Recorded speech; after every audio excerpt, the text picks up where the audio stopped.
Hi, everybody. My name is Sydney Dawson, and this is my Social Work 211 trajectory assignment.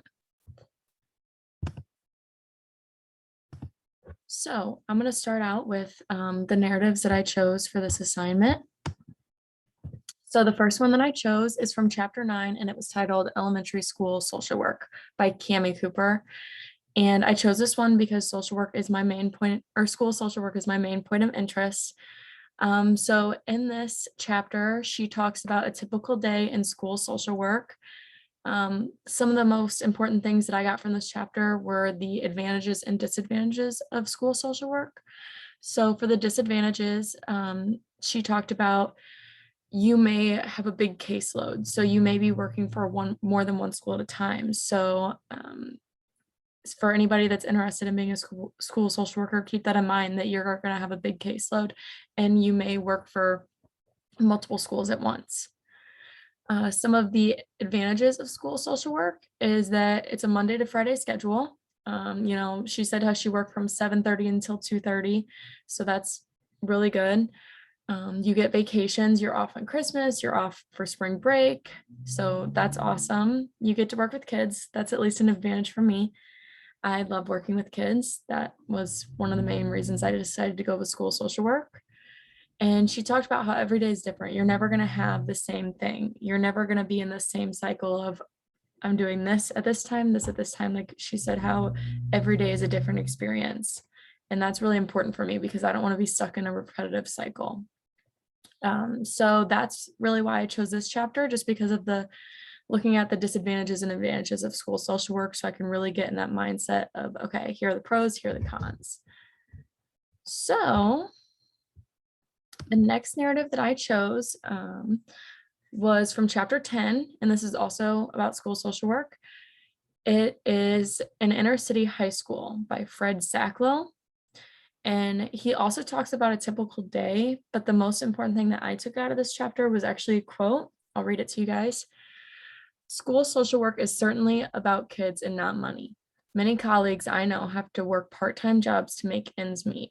We often have to work less than adequate settings with less than adequate supplies. Helping kids grow, develop, and learn is the name of the game. Sacrifice seems to come with the territory. And that quote really stood out to me because if you're in social work, you're not doing it for the money. I know actually teachers, I know it's a little bit different, but if you're going into the school social work, it's a lot of teachers that I knew at my high school had to get summer jobs to keep up. So as a social worker, be prepared. Like it's not all about the money. You might have to get a part-time job, and that's something to keep in mind. Like I said, you're gonna have a big caseload, and getting a part-time job might be a lot. So just that really stood out to me because I want to be prepared that, hey, you might have to get part-time jobs. So that is what I took away from that chapter. So for my third narrative, I went to chapter 11, and this was a little bit different. This one was actually Social Work in a Rural School District by Carol Line. And I liked this one because I'm actually from a rural area. So it's important because I might be working in that area. She talked about the challenges. So the first challenge that she talked about was winning the trust of the locals. So you're going to this small area, everybody knows everybody. And she talked about how people are independent and proud of who they are, and they're not really comfortable with new people in the community or government systems. So you're coming into this area and you're kind of like an outcast. So you need to win their trust, show them that you care. And she said some ways that she did this was actually home visits. So people are more comfortable meeting in their home than at a school, which she said led to more driving. So be prepared for that. And she also talked about how word travels fast. This is definitely true, at least where I grew up. Everybody knew everything about each other. So if you're wanting to work in a rural school district, be prepared. Be prepared to have people talk, and that's just one of the challenges for her that she experienced. So that's one of the reasons I chose this chapter, is just because I know what it's like to live in a rural district where everything goes around. And if I'm going to be working in that district, it's nice to have this narrative to show, like, what can I do to make sure I win the trust, to make sure word doesn't travel fast. So for my fourth narrative, I chose chapter 38, which was Victim Services by Stacy Beers. This chapter was really interesting to me because it talked about how she worked with sexual assault victims, she worked with survivors of homicide. But the cool thing about this is when she said she was working with the victims of sexual assault, law enforcement was often involved. And she talked about how law enforcement are very good at what they do with their jobs, but they are not compassionate. They don't understand that aspect of it. So she had to provide a bridge between the victim and law enforcement, like, hey, like, this person is actually a human being, is a victim, like, you have to understand that, not just getting the facts. So she provided that bridge to form a connection between the victim and law enforcement, because law enforcement, like I said, very good at their job, but they are not as compassionate as social workers are. So we are that bridge. She talked about how every day is a learning experience, which seems to be repetitive. As a social worker, you're going to deal with something new every day. And then the other thing that was important from this narrative was the question at the end of the narrative. There's questions at the end of each narrative. One of them asked something along the lines of how to cope with the volume of work when you're working with victim services. So, like, how are us as social workers going to cope with our caseload and the things that we deal with? And that brings me to the point of self-care. I'll also mention it in the videos later, but self-care is so important. And it's also important to have a good support system around you. So for the fifth narrative, I chose from chapter 16, Play Therapy and Bullying by Anne Elliott. And this one was just interesting because I haven't been familiar with this. And she talked about how most of her job revolved around relaxation techniques, games and goals, coping techniques. So one thing that stood out to me in this chapter was she talked about how she had a young boy client, and one of her techniques that she would do with him, because he seemed to be a bully, is when he wants to make fun of someone, to challenge himself to compliment them. So I thought that was really cool and a different way to view things, because as a school social worker, depending on what ages you work with, having these games and goals and coping techniques can be really good. Any social worker, not just a school social worker. So for my last narrative, I chose from chapter 62, and this was I Am Still a School Social Worker. Or I'm sorry, I Am Still a Social Worker by Linda Grobman. And the thing that I took away from this was this quote. To me, school social work is not just a job that one learns and does. It is a way of thinking and being as well. Social work education is a transformative process. It teaches you theories and skills and gives you a professional title. It helps you understand the why and how of some things you may have already known instinctively. But it doesn't just teach you about social work. If successful, it turns you into a social worker. And that just, like, almost gave me goosebumps. It's just, that quote just really stood out to me, because school social work is not just going to classes. It's not just getting your degree. It's actually much more than that. So I wanted to leave you guys with the question of, what do you think social work is? To you, is it just going to the classes and passing and getting your degree, or is it much more than that? Also, I saw this picture online, and I kind of wanted to share it because I thought it was really cool.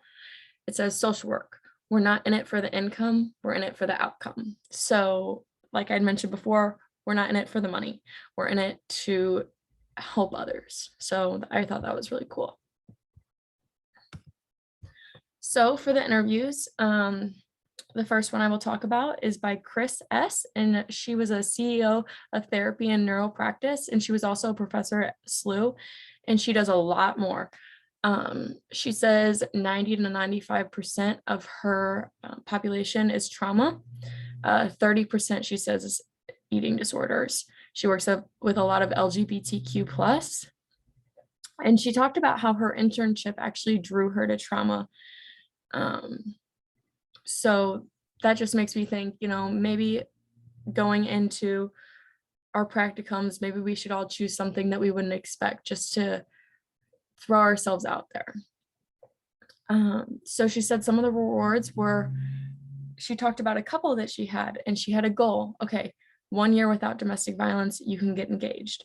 Once you're engaged, you have to wait 1 year to get married without domestic violence. And then once you're married, 2 years before you can have kids without domestic violence. And then she said how the couple actually invited her to the wedding. So that was, she said she didn't go, but it was very rewarding to know that they were achieving these goals that they had set.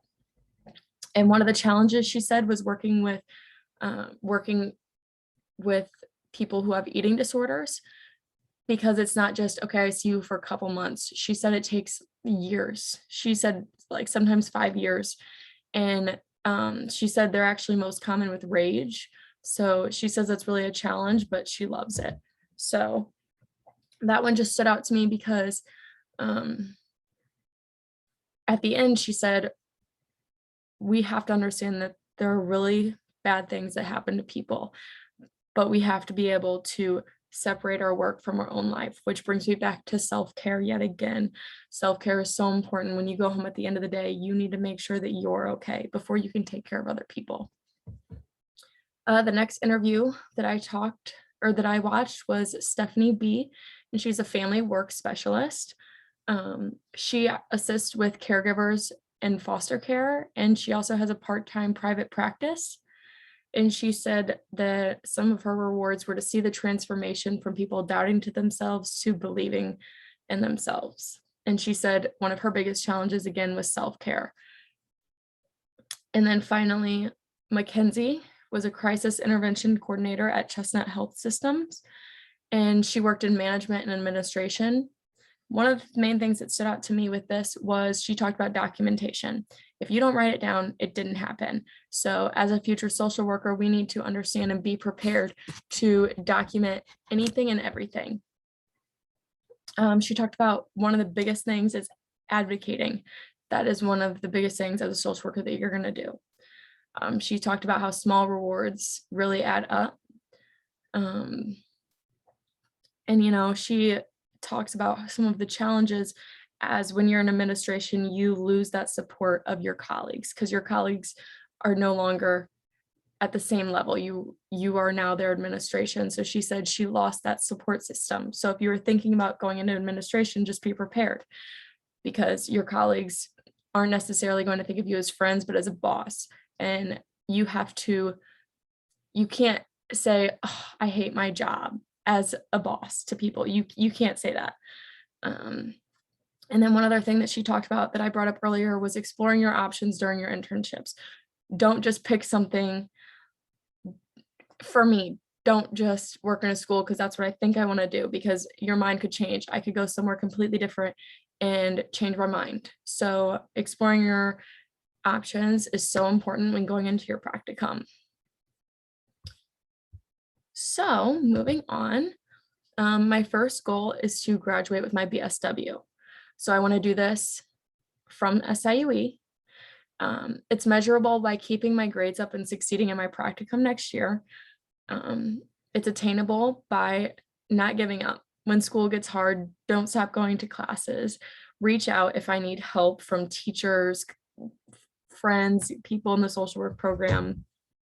It's relevant for me to get my MSW and Pell to eventually become a school social worker in the future. And the deadline for this is May of 2023. So my next goal is to get my MSW.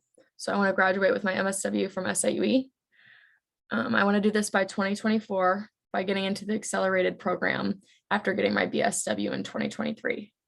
This will be realistic and attainable if I work hard in my classes, but first I have to get my BSW before I can achieve that MSW.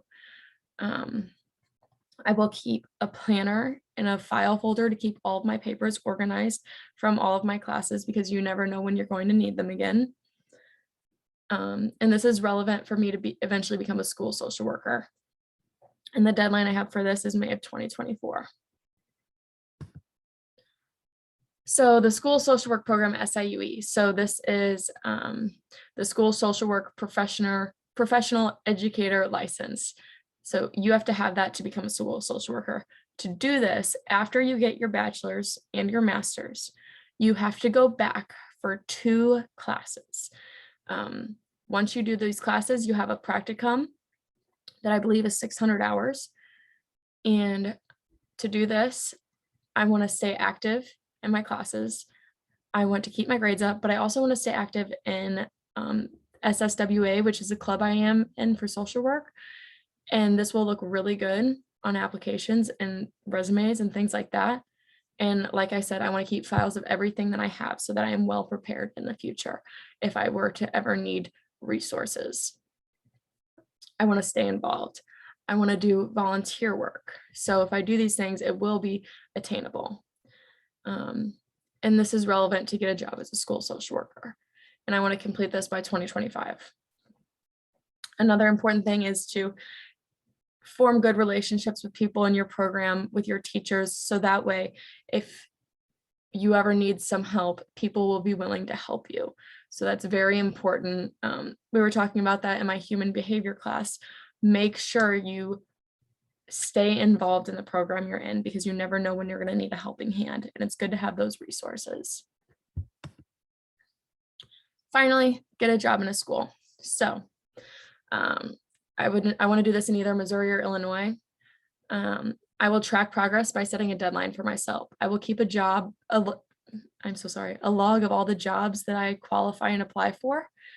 This will be attainable by applying and reaching out to networks and organizations. I will be doing this during my practicum so that I'm prepared after and I receive my Pell. I will form connections with colleagues in the practicum and in my classes to reach out for help and advice. This is relevant to have my dream job and to be successful for my personal goals. And just around fall 2025, after I graduate, I would like to have this goal done. So those are the goals that I have set for myself. And I really do think that I can achieve these if I work hard. So finally, what have I learned from this project? So not just during this project, but through the whole course of the semester, starting the program, I have learned that social work is right for me, school social work. In high school, I wanted to be a school social worker, but I was told by a teacher that I would never make any money and that I should not do it, so I didn't. Unfortunately, after listening to this advice, switching my major 2 times, I am finally happy with where I'm at, and that social work, especially school social work, is right for me. I have learned that there are pros and cons of all the social work professions. I learned this after watching the interviews. So, working in administration, some of the pros is, you might get paid more, whatever it may be, but some of the cons are, okay, you might lose the support from your colleagues. Or working in school social work, yeah, you have vacation, but you might work in more than one district. So there are pros and cons to all social work professions, so be prepared for that. The videos and readings made me even more excited for my future and to help those in need. I actually watched more than 3 videos. We were only required to have 3. I didn't want to include them all because I know we have a 20-minute limit, but I thought they were really interesting and good resources to have, not just for this project, but as a future emerging social worker. I learned that the income is not as important as the outcome. So the money is not as important as what people are getting out of it, what your clients are getting out of it, what you are getting out of it, how you feel. One other thing, self-care is so important. For me, self-care, I like to go on walks to clear my mind. I like to listen to music. I like to journal. Those are some of my self-care things that I do. Self-care can be anything from taking 20 minutes and cooking yourself a dinner and getting your mind off things. It can be anything. Your own self-care goals are your own. Not everybody's are going to be the same. I learned that going to extra lectures, seminars, and workshops is important to continue your education. I cannot stress this enough. Everything is always changing. People are changing. The world is changing. 20 years from now, if you don't continue your education as a social worker, you're behind. You got to keep continuing that so you can make yourself a better social worker to help those who need it. If you're not continuing yourself as a better social worker, you're not helping other people. And one other thing that was important was secondary trauma and burnout. That is so important. It goes along with self-care. You have to watch out for that and practice those self-cares. That way this doesn't happen. Have a good support system. So that was my project. These are my sources. If anybody has any questions, feel free to email me or reach out to me. And thank you so much for watching this.